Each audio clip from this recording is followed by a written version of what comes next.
Why is a game that looks absolutely stunning, has good gunplay and gameplay, has decent AI, and has pretty good missions, lost all its players? This is Grey Zone Warfare. All I'm offering is the truth, nothing more.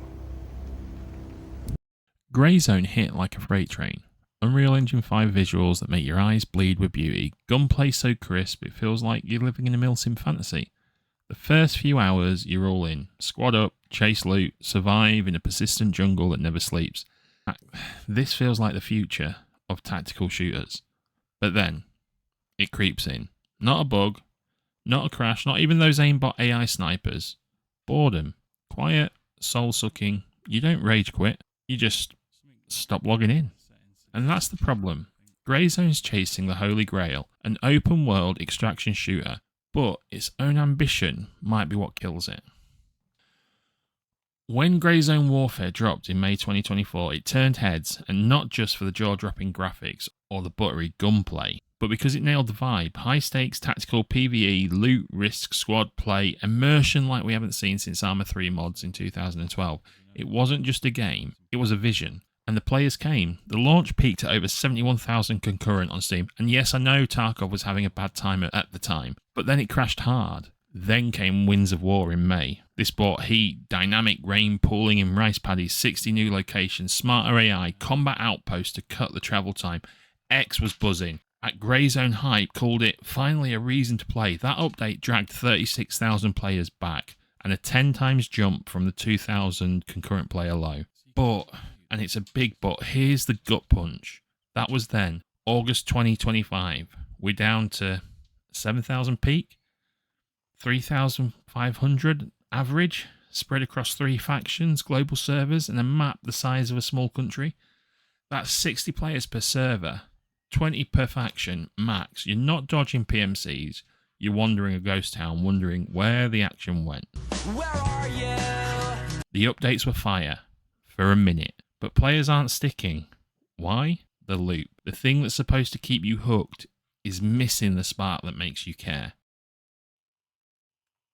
So what is Grey Zone Warfare?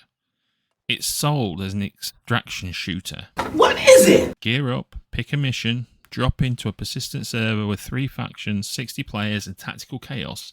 You complete missions on the fly, stash loot at outposts, or chopper back to the base. Sounds like a banger, right? Wrong.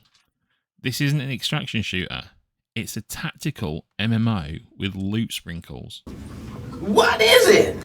In Tarkov, every step's a gamble. You're clutching your loot, ears perked for footsteps, heart racing to extract. Grey Zone, you're running to a waypoint. You're fighting AI. Some brain dead, some snapping headshots through bushes, and completing fetch quests. GZW Guru on X said, at its best, 47 minutes for a USB, then snipe. FML. You get a bandage and a pat on the back. Compare that to things like DMZ's multi-step missions, Tarkov's world-changing, world-building missions, and Arena Breakout's mission-based lore. While GZW's mission structure has changed and is a massive improvement, there's still some way to go. In GZW, the PvP, the lifeblood of extraction shooters, is a myth. With 60 players split across 3 factions on a map this big, you're not checking corners for PMCs. You're dodging AI. You can chase PvP at a conflict zone or gunshots, but that's not organic. It's a side quest you opt into when you're bored. I played it a couple of weeks ago and I didn't see a player in hours. And this is why the player base is bleeding. 36,000 in May, now down to 3,500 if you're lucky. The servers feel empty because they are. You're not surviving a war zone. You're grinding PvE in a ghost town. And that's not what you signed up for, is it? So why does Grey Zone's loop feel like a slog? Let's break it down to the bones. And trust me, the bones are all we've got right now. First, the persistent world kills that extraction vibe. In Tarkov, you drop into a raid, loot, and fight to escape with your haul. Every second's a gamble. One wrong move, and your gear's gone. Grey Zone, you're in a never-ending server. No raid timer, no extract pressure. You complete a mission, stash your loot at a combat outpost, and keep wandering. It's not survival, it's a jungle to-do list. Second, the missions are soul draining. Go here, find that USB, kill that guy.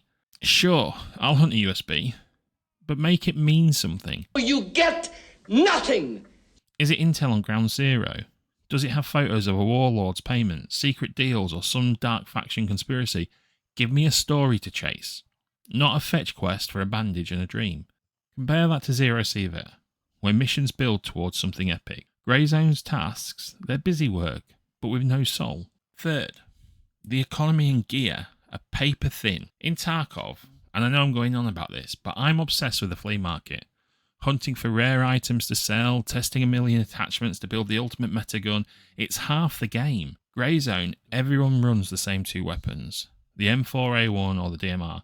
Slap on a decent scope and a grip and you're done. There's no chase for that holy grail build. No experimenting with mods. No economy to fuel it. You find the meta in 5 minutes and that's it. So why bother looting when every gun feels the same?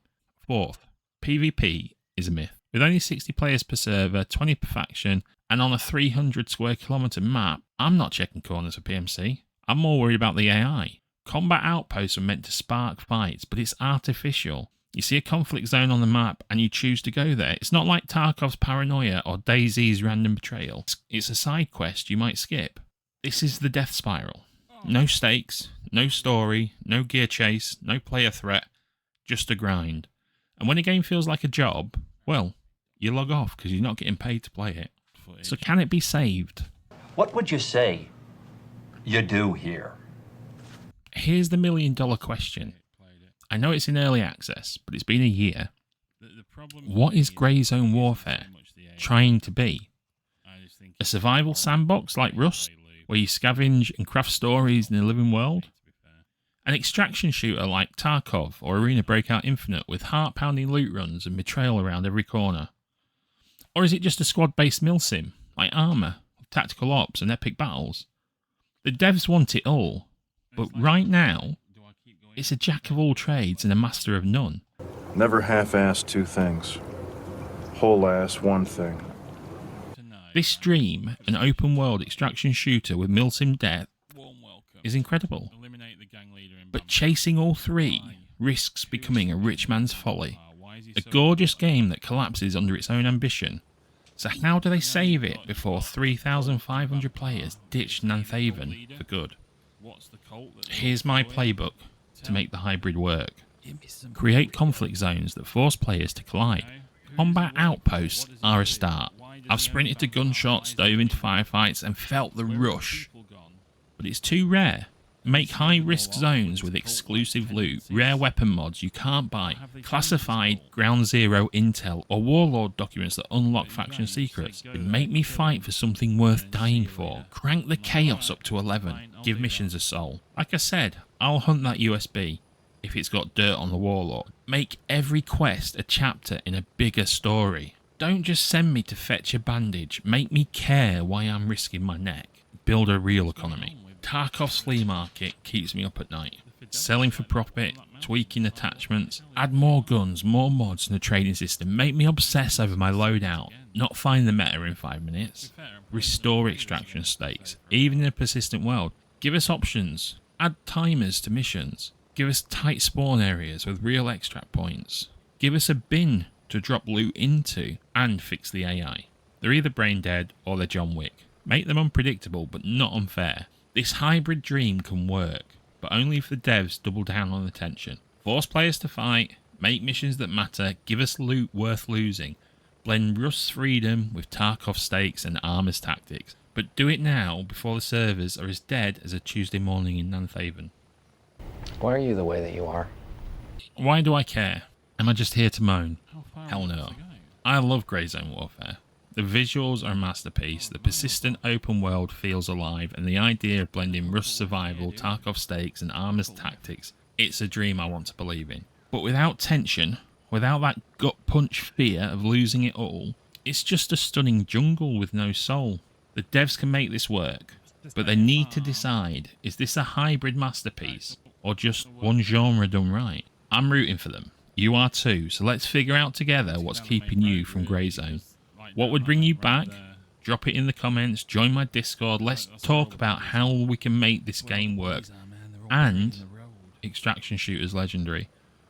To the 3,500 still grinding in Nanthaven, you're the real PMCs, guys. Keep the servers alive. Smash subscribe for more shooter roasts, and let's save Grey Zone from the extraction graveyard. Before he gets me, because thanks for listening. Thanks for watching. See you all soon. Bye. I really don't. Even though I'm not gonna.